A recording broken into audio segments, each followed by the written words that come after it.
Oh my goodness. Surviving in Nigeria now has become extreme sport. Like, I'm not even joking, it has become so difficult. And I've seen a lot of videos where people are talking about, oh, they want to Japada down to Nigeria. They want to move back to Nigeria. People are saying, oh, they want to come back to Africa. They want to, you know, come to African countries and come and live. Those that are Nigerians that are in diaspora, they are talking about how they want to come back and live in Nigeria. Are you guys kidding me? Like, are you guys genuinely serious that you want to move back to Nigeria? To come and do what, really? To come and do what? The people, go to channels of people that have moved back to Nigeria and listen to what they are saying. What they are saying is not a joke. I've seen some people's comments and people are like, oh, it's not as difficult as people are saying it. Says who?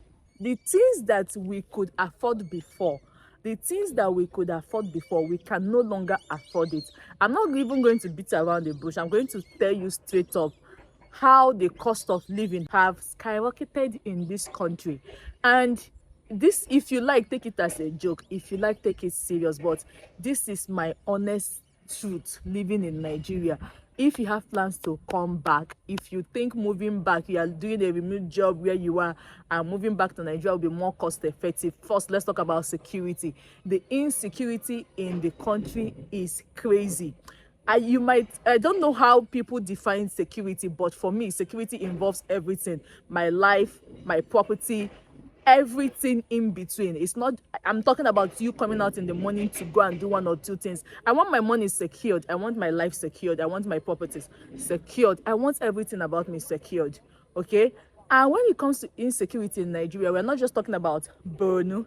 No, we are not talking about how insecurity in Borno is affecting the country or something. No, in most parts of the country, places where you would go out and have a nightlife, generally there's no nightlife in Nigeria anymore. Kidnapping is there. It might not be as crazy as it is in some places, it differs. But if you ask me, kidnapping is one thing that makes people not to go out. It might be petty robbery here and there because people are hungry, they are thinking of how to survive. So you will see people going from one place to another, like looking for food. So when you want to go out at night, you are kind of like scared. You are like, where should I go out at night when I'm not sure that I'm secured? You get what I mean? So it has affected the nightlife. The insecurity is affecting the nightlife. Then again, when you talk about insecurity, we are also talking about, like, you are trying to like go out in the daytime. If you don't have a car that you drive, you could encounter pickpockets. You could it might be petty robbery, like I said, but it's part of security. It's part of the security. If I cannot go out to the market without the fear of somebody pickpocketing me or taking the things that I have, you cannot park your car and be sure that when, especially in Lagos, different places, you pay to park your car, then you come back, maybe one of your side mirror have been removed or something has happened to something that have been taken from your car. It can be your windscreen, not your windscreen, your wiper and stuff like that. They will take it, and even you will still come outside and see people trying to sell it back to you. Is that bad? So those little things, you might say it is nothing, but it's actually something. You get what I mean? So another thing that I would say that is another thing to look out for when you are thinking of buying to Nigeria: cost of living. Cost of living. Everything is expensive. Tomato that you can get a before, you can get a pinter of tomato as low as 2,000 naira. Now I think it's about 5 to 6 pieces of tomato for 2,000 naira. So which means, what exactly will you be earning for you to be able to afford that kind of life? Do you get what I mean?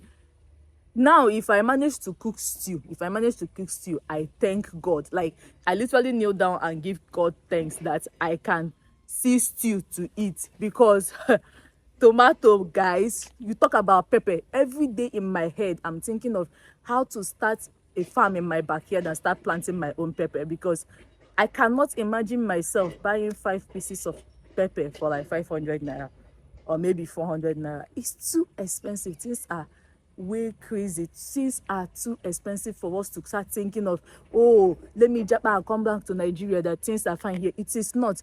If you are earning 1,000,000 naira before and you find yourself in that upper class or middle class, now earning 1,000,000 naira is nothing. Cost of rent have skyrocketed, like to survive. If you ask me, if you are not earning anywhere between 10 million naira, don't jump back to Nigeria. Don't. The cost of fuel, to fuel your tank, to fuel your car, to fuel your generator, a liter is 1,000 naira. Yes, 999 as of when I'm filming this video. It could go higher anytime. So you are looking at that. How many, before people can fuel their car with 5,000, people can fuel their car with 10,000, depending on the car. Do you get what I mean? Now you're looking at 100,000 to fuel that same car. What are you doing to earn that kind of money? Where are you seeing that kind of money? Where are you seeing it? Like, honestly, genuinely, tell me where you are seeing it, because we need to be practical with this thing. If people are telling you it is not as bad as it seems, they are lying. If you're in diaspora, stay where you are, take your money, whatever you want to gift the people that are back home, do it. There is a reason why people keep traveling. There's a reason why people keep relocating. There's a reason why people are not staying back. So you have to put all those things into perspective. The cost of living, we are talking about rice. Rice, a half bag of rice before was 37,000. Let's be honest, it was way less than that if we want to be practical. As of now, as of today that I'm filming this video, half bag of rice is almost 50-something thousand naira. Okay? It's more than that. You are not right on that statistics. It's more than that, right? Nigerian rice now is 90,000. Oh my God, you see, everybody's like, you are not serious. You see, 90,000 for half bag of rice. Oh my God. Not half. Full bag. Full bag Nigerian rice. Okay, foreign rice is how much? So we now drop that down to Nigerian half. It's 45. 45. Or 40 or thereabout. So what of foreign rice then? Foreign rice is 100. It's up to you actually. Right? After all, Anyway, they don't. After all, they closed our borders. Yes, so there's no foreign rice. Unless you're a thief. So can you see what I'm talking about? So, okay, thank God I'm not even the one that is trying to convince you. People are just saying the same thing. So my statistic of people saying that 50,000, my dear,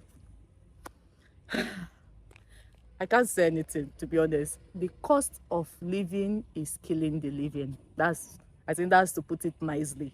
That is the thing is that companies are not increasing your salary. In fact, they are even dropping it down. They are laying off staff for whatever reason. Any reason they find out, they'll lay you off and say they will not pay you again. They don't need your services. And you will not even blame them. They're not getting as much money as they would normally get. Do you get what I mean? The company is not getting as much money as they normally get. So why would they? What? Will you allow me to join? You're talking about the foreign rice, yes? Yes, that rice. It's very important to me. Now, okay. Now let's look at this thing. If you're not a thief, if you're not a thief for this country, how do you get foreign rice? You have closed the borders. Yeah. Right? And then where are you getting foreign rice from if you're not smuggling? Yeah. So even the customs, they're stealing. Even Nigeria is stealing. Oh. So allow us to steal. Let us. I was not expecting. Yeah, of course. Yeah. Yes. So because the truth is the reason why we see foreign rice is because people are smuggling it. Okay. People are stealing it then. Okay. They're stealing, they're taking it then. Oh, okay. Yeah. So you either have to legalize it. Okay, you're saying that it's not good that they didn't make see, legal. if we want to eat our own, let us eat our own. Our own at the moment now is 90,000 naira per bag, locally produced. Their own that we import. How do we import them in the first place? Because we smuggle it through the borders. Oh. So everybody in a thief. Okay. Is everybody not on that line? Don't mind everybody not. Okay. Anyway, guys, the cost of living is out of this world. Like, people cannot afford the basic thing. A lot of my videos, I've talked about the places that I am adventurous. My channel is about relationship, it's about travel, it's about vlogs. But right now, the places I would normally want to go to, I can't afford to go there. I can't. Okay, before I would normally fly from Lagos to wherever, maybe Lagos to Abuja, I could get like 40k, 50k.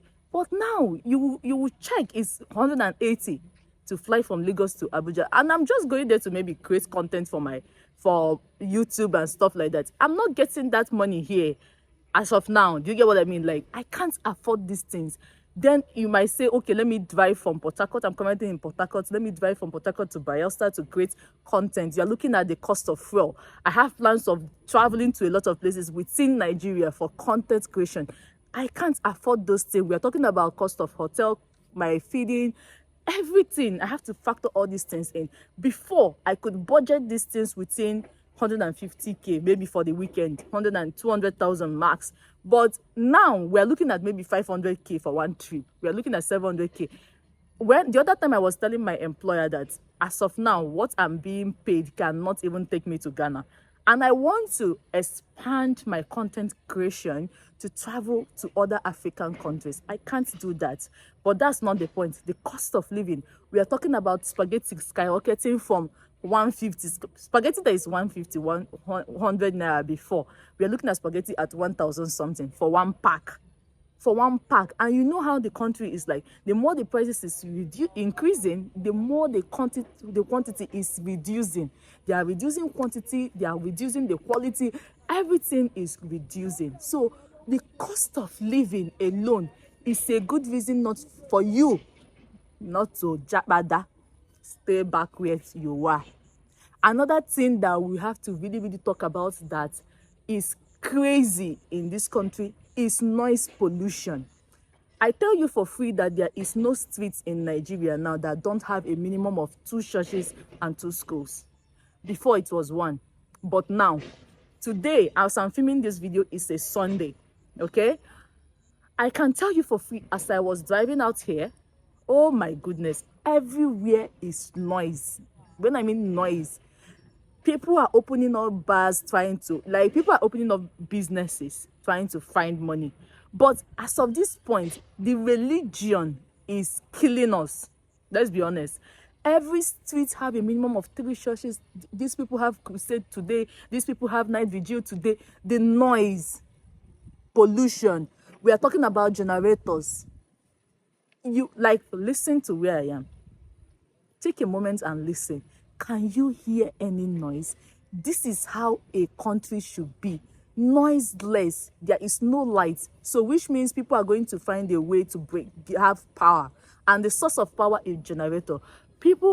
There is a lot of noise from generator, morning till night. Noise.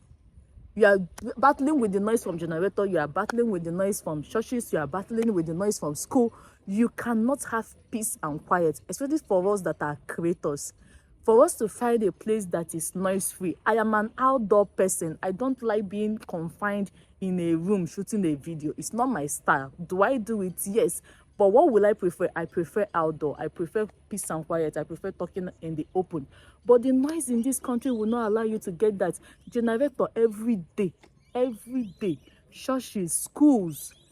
Every street has 3, 4 schools, 3, 4 churches. And it's back-to-back noise. And it's almost crazy. You get what I mean? So that is another thing to put into consideration if you are thinking of Japada. If you have moved out of Nigeria within the last 5 years, you would understand what I mean. However, I don't think you will really grasp it the way it has increased now, because it has tripled. Okay? Another reason not to Japada or to think of moving back to Nigeria, another thing that is making surviving in Nigeria a living hell. Yes, because we are surviving, we are not living. Sometimes when I tell people my idea of living, they are like, oh, what you want is too much. It's not too much. The reason why it looks as if I'm looking for too much is because we have bad government. The government in Nigeria, the bad governance here is, oh my goodness. Oh my goodness. Just to put it lightly, it is mind-blowing. Like, I have no words. The good thing about Nigeria and Nigerians is that Nigerians are hardworking. Every Nigerian citizen is hardworking. We are hardworking people. However, there are basic things that the government should provide for you to make your talents to shine, to make you to be more productive. What are we talking about? Power, good road, good school, good health. How will the budget for health be less than the budget that they have for the senators? Each Nigerian, I think the last time on the budget, if you divide the budget per head for health, we're looking at 500 naira per person. How will 500 naira be enough to buy paracetamol? We want to talk about anti-malaria, not to talk about other things that you need as a citizen, other health checks that you need. We are not even asking for the health system to be free, because I know they will never do it. But let's see good quality health care when we get to the hospital. Let's see good roads that we can drive through to go and do our business and do other things. The government in Nigeria is bad, and you can see the agitation. You don't know when the protests will burst out, and this is part of the insecurity I'm talking about. You don't know when the next protest will be. You don't know what will happen next. That fear of not knowing what will happen next is a good reason for you not to think about, oh, I want to move back here, I want to come and stay here. Living here is not easy. Even as I'm filming this video, I don't know what would happen next. Do you get what I mean? During the protests, you would go out and people are telling you, don't do so and so thing, don't pass through this way, something is happening here. It is crazy. The bad government is killing people. If you see my previous videos, I'm going to try to link it somewhere around here, about my travel to my hometown. I was complaining about how things are. It is so bad. Even in the highbrow cities in Nigeria, like Lagos, Abuja, Port Harcourt, you would think that everything will be nice and cheery there. Everything will be nice. No, it is bad. The corruption, oh my goodness, what am I talking about? Corruption in Nigeria. Corruption, even as you are Japadaing, from the airport, you will see it. From the airport, you are seeing officials asking you for money. They will tax you and tax you. They will ask you for money to check your bag, to do this, to do that. Everything, they're asking you for money. Everything. They will ask you for money for everything. In Nigeria, if you ask somebody for help, you have to double check if that help is for free. Because I can ask you to help me to lift this bag from that point to this point, and you think it's just somebody lifting back for you. You don't know that that will cost you a good 1,000 naira. People don't do things for free now for people. People don't do it for free. There is nothing that people do for free. It is so bad. A friend of mine actually ordered for something from Lagos. Can you imagine? Something that he has that's spoiled, okay, in his car. He sent it over to Lagos. Oh my goodness. What they sent to him from Lagos was worse than what the one that's, do you get what I mean? Do you grasp what I'm saying? Like, the one that they sent is worse than the spoiled one. That is how corrupt the mind of people were. It is corrupt that even when you go to the market, the amount of fake, I have talked about this, and people are like, oh, stop buying fake things now. What do you mean by stop buying fake things? When, okay, look at a product like, I'm sorry, I have to mention name.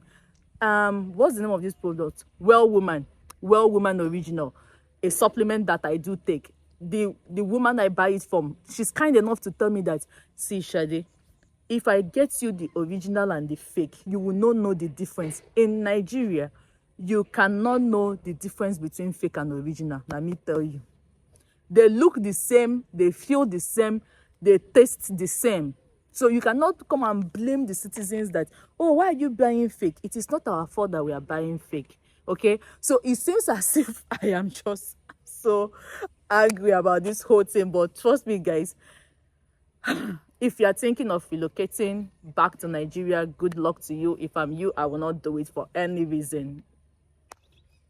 I will not do it. But if you are coming back, good luck to you. If you are thinking of relocation, this is it. If you are not making up to 10 million naira, I will not suggest that you come back. But if you really want to, good luck to you. Okay, I'm going to see you guys on my next vlog, on my next video, and make sure to watch the videos that are showing up on your screen right now. I'm going to see you on the next one. Bye, guys. Mwah.